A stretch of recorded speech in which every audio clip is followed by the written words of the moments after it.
आजची ही रेसिपी बिलकुल स्किप नका करू, कारण की ही मी बनवली आहे. नमस्कार. आजची स्पेशल रेसिपी आहे पावभाजी. खरं तर सकाळपासून पावभाजी करायचा बेत केला, सर्व तयारी केली आणि अचानक माझी तब्येत बिघडली. खूपच विटनेसपणा होता, पण सिद्धीच्या मदतीने मस्त अशी पावभाजी केली. त्यासाठी आपण काय काय भाज्या घेतल्यात ते पाहूया. आपण घेतलाय वाटाणा, शिमला मिरची, फ्लावर, बटाटा आणि आता हे आपण कुकरमध्ये थोडंसं पाणी घातले आणि त्यामध्ये ह्या भाज्या सर्व शिजून घातल्यात.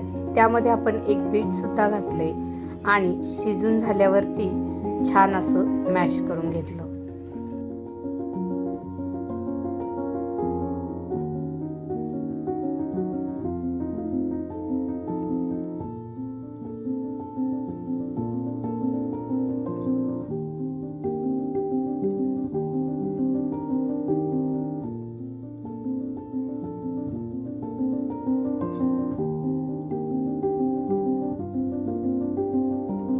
मॅशरने होईल तेवढं भाज्या बारीक करून घ्यायच्यात.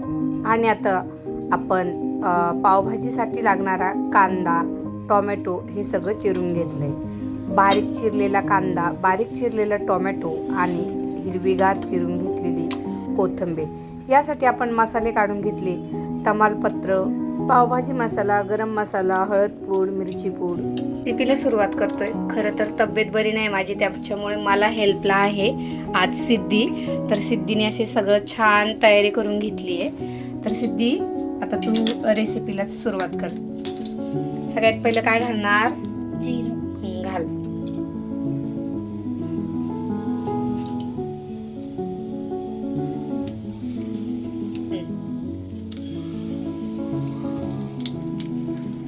तमालपत्र. आता याच्यानंतर कांदा घाल.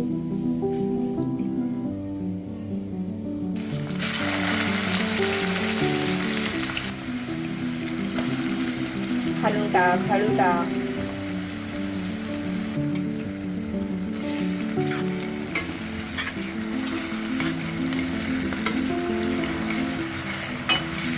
आज आपल्याला सिद्धीच्या हातची पावभाजी खायची आहे आणि सिद्धी माझ्या बरोबर राहून मस्त रेसिपी शिकते. तर आज माझी तब्येत खरंच ठीक नाही, त्यामुळे आजची रेसिपी आमची सिद्धी करते माझ्यासोबत राहून. आलं आणि लसूणची पेस्ट.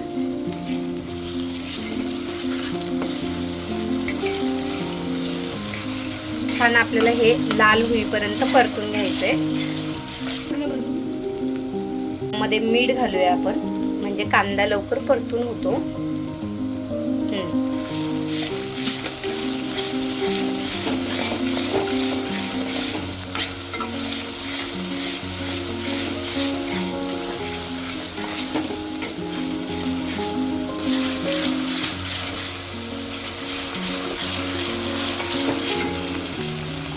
आता यामध्ये हिंग आणि खडा गरम मसाला आहे, त्याची पावडर घालायची आपल्याला. मसाले आपण असे ऑलरेडी सगळे काढून घेतलेत. तर सगळ्यात पहिलं आपण हिंग आणि गरम मसाला छान फोडणीला घातलाय.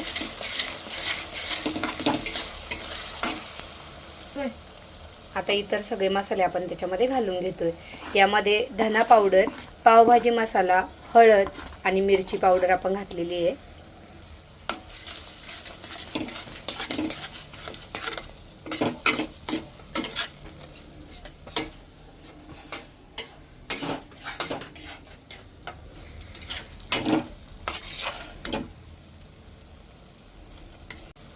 आता यामध्ये आपण बारीक केलेला टोमॅटो टाकूया.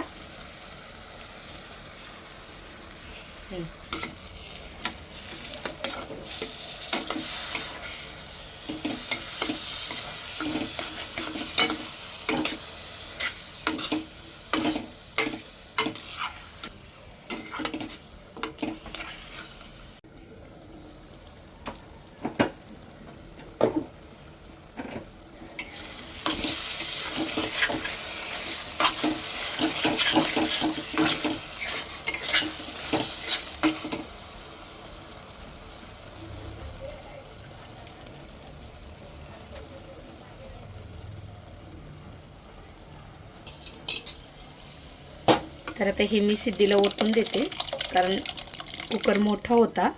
आपण भाज्या कुकरला शिजवून घेतलेल्या आहेत सगळ्या. आता हा मसाला व्यवस्थित याच्यामध्ये मिक्स करून घ्यायचा आहे आणि छान याला उकळी येऊ द्यायची आपल्याला. मस्त रंग आलाय भाजीचा बीटमुळं. आणि आता याला आपण उकळी येऊ देऊया.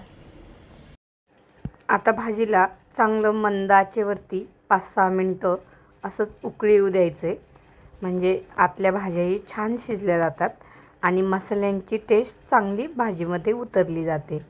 आता यामध्ये आपल्याला एव्हरेस्टची पावभाजी मसाला आणि अमूलचं बटर वापरायचे आणि मस्त एका पॅनमध्ये बटर गरम करून त्यावर हा पावभाजी मसाला घालून वरून चरचरीत परत एकदा फोडणी ओतायची. यामुळे तरी सुंदर येते आणि भाजीची चव अजून अप्रतिम होते. तर ही एक खास ट्रिक आहे आणि मी नेहमी पावभाजी करताना हेच करते. त्यानंतर हिरवीगार चिरून घेतलेली कोथिंबीर यावर घालायची आणि पावभाजीची अशी छान लज्जत वाढवायची. आता आपली चविष्ट अशी ही पावभाजी खाण्यासाठी रेडी झालेली आहे. एका प्लेटमध्ये घ्यायची आणि त्यावर बटर घालायचं आणि पाव गरम करून घ्यायचे. कांदा, लिंबू, कोथिंबीर वरून प्लेटवर घ्यायची आणि आता पावभाजी खाण्यासाठी तयार. तर अशा पद्धतीने मी सिद्धीच्या मदतीने छान अशी पावभाजी केली. तर तुम्हाला ही रेसिपी कशी वाटली नक्की कमेंट करून सांगा. लाईक करा, इतर मित्रमैत्रिणींना शेअर करा आणि सबस्क्राईब करायला विसरू नका. पूर्ण रेसिपी पाहिल्याबद्दल सगळ्यांचे मनपूर्वक धन्यवाद. हा व्हिडिओ आवडल्यास व्हिडिओला लाईक करा, शेअर करा, सबस्क्राईब करा. Bye bye, see you soon.